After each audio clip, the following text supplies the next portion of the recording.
Hey guys, Crash here. So this time we're gonna do this scriptless and just kind of go off the cuff for an issue that I've been seeing pop up online, as well as people have been bringing it up in the comments section of not only my video but other people's videos as well.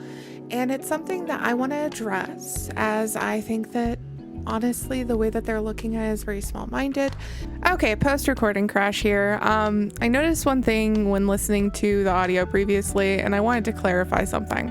When I'm saying small-minded, I do not mean that the person themselves is small-minded or that they're dumb, stupid, anything like that. I literally just mean that their opinion on a singular matter is very narrow-minded. It doesn't really go out into multiple facets, and it's only looking at one aspect of a situation. That's it. Sorry for hopping in here, just wanted to give that clarification because I don't want people to think that I'm calling them dumb when I just disagree with one point that they're putting out there. Okay, back to the video. And isn't going to help with the growth of the game in any way, shape, or form. So, I want to talk about the fact that everyone keeps saying that because this game isn't starting on console, it's doomed to fail. There are a few points that I want to put forward. The first one being that Dead by Daylight also was PC only when it started. It was PC only for a full year before it even went to PS4 and Xbox, which were the only two consoles that it was available on for 2 fucking years. So when it comes down to it, for 3 years, it was only available on 3 platforms before it started spreading further and further. Now it's available on Switch as well as it's available on mobile, which is great. We've seen a lot of development from that, and it's been a really great progression throughout the time frame to continually get bigger and bigger. That's wonderful. I love that. We need to think about that when we're thinking about other games that are coming out too. They're going to start normally on 1 to 2 platforms, and they'll continually grow as they gain more and more followers.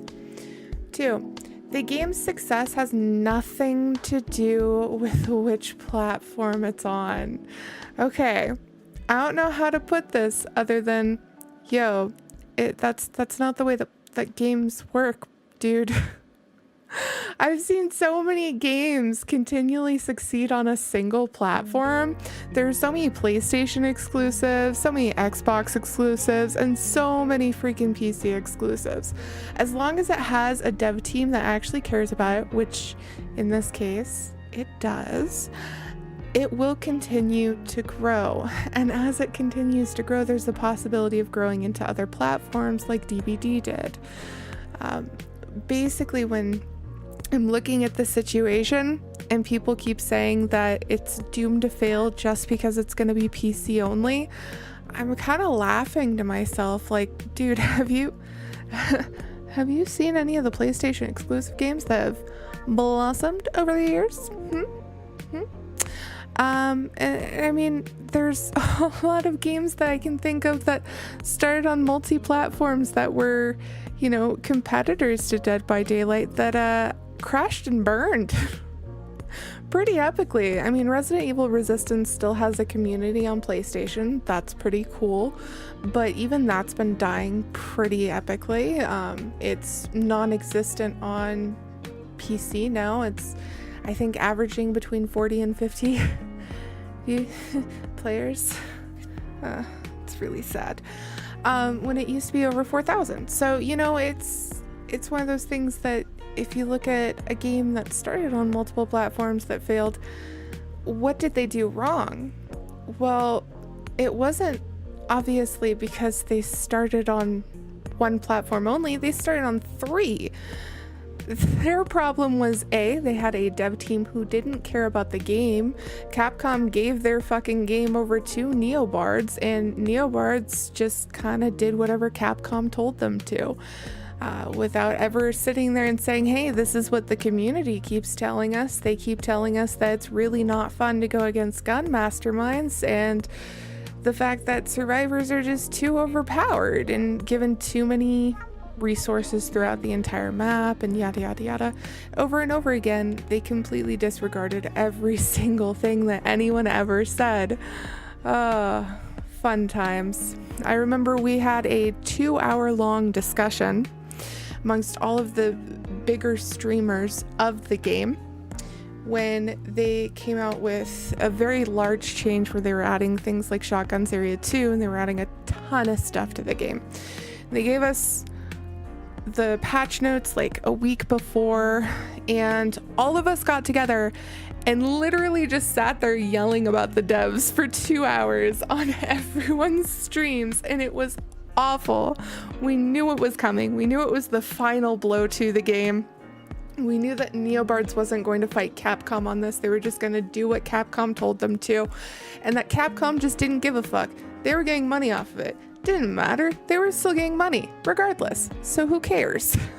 So, you know, look at it from that point of view of this game started on 3 platforms and failed.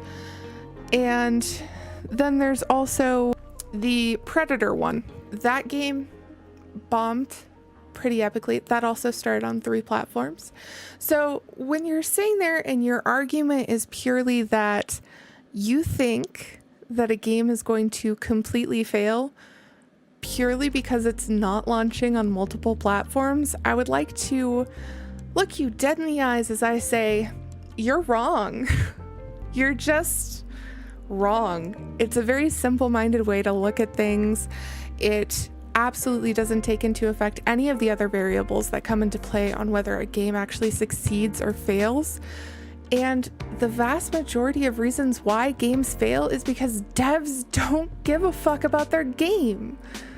And when I'm looking at this, when I'm looking at VHS and I'm seeing how much the devs are actually active in their own Discord, they're talking with people, they've been listening to the YouTubers and the streamers when they've been giving them feedback on things, and they've been implementing changes.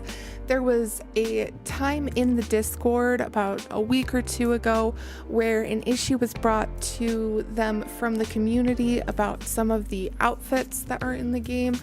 And their response was a mature, I apologize, that's not the way that we wanted things to be seen. We will look into it and we will see what we can do. They listen to their community. They want this game to succeed, and they are continually working to better the game every single day. And I'm so sorry that this has been such a rambling mess, but I didn't feel like writing up a script this time. I just kind of wanted to go off the cuff and just have some fun with it. But I hope that you guys can understand kind of my viewpoint and where I'm coming from with this. I've seen so many 4v1 ASIMs fail. Some of them took longer to die than others. I was actually really proud of what Resistance did for a long period of time, even if they were continually getting just slaughtered by the devs.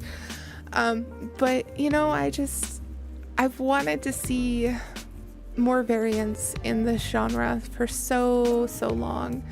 And just the thought of VHS actually being able to succeed where others have failed because it's so different and because of everything that I said in my last video. I'm really excited. I don't know how to put it other than that. I can't wait for the beta to come out. Even if I don't get the key for the beta, I'm gonna watch every single person I can that is in the beta. But guys, thank you so much for tuning in. I'm so sorry again that this was a rambling mess, but I hope that you all have a wonderful rest of your day, night, whatever time it is. And if you like this video, please give it a like. If you're feeling a little spicy, you can hit that subscribe button too. But I hope you guys have a good one, and I'll see you in the next video. Bye!